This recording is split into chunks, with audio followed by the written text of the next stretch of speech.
Income tax day భారతదేశంలో ఆదాయపు పన్ను ఎలా ప్రారంభమైందో, దానికి దారితీసిన సంఘటనలు ఏమిటో తెలుసుకుందాం. 1857 సంవత్సరంలో దేశం నలుమూలల నుంచి ప్రజలు బ్రిటిష్ ఈస్టిండియా కంపెనీ పాలనకు వ్యతిరేకంగా గళమెత్తారు.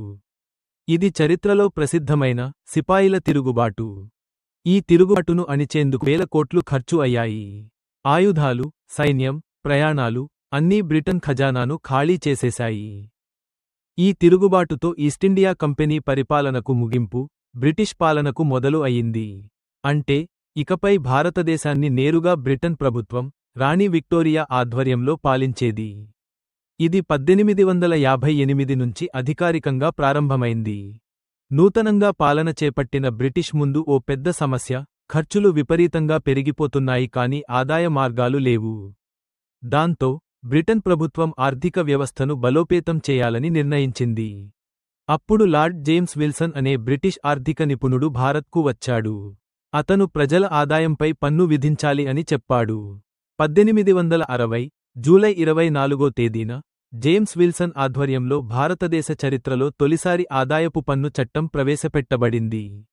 ఇదే చారిత్రక రోజు ఇన్కమ్ ట్యాక్స్ డేగా గుర్తించబడుతుంది. 200 లోపు ఆదాయం ఉన్నవారికి పన్ను లేదు. 200 నుండి 500 మధ్య ఆదాయంపై 2% పన్ను.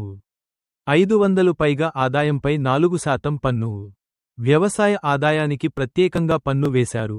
వృద్ధులు, మహిళలు, పౌర సేవకులకు మినహాయింపులు కూడా ఉండేవి. ఇది 10 సంవత్సరాల పాటు ప్రయోగాత్మకంగా అమలు చేస్తామని బ్రిటిష్ ప్రభుత్వం చెప్పింది. 1886లో రెండవ ఆదాయపు పన్ను చట్టం.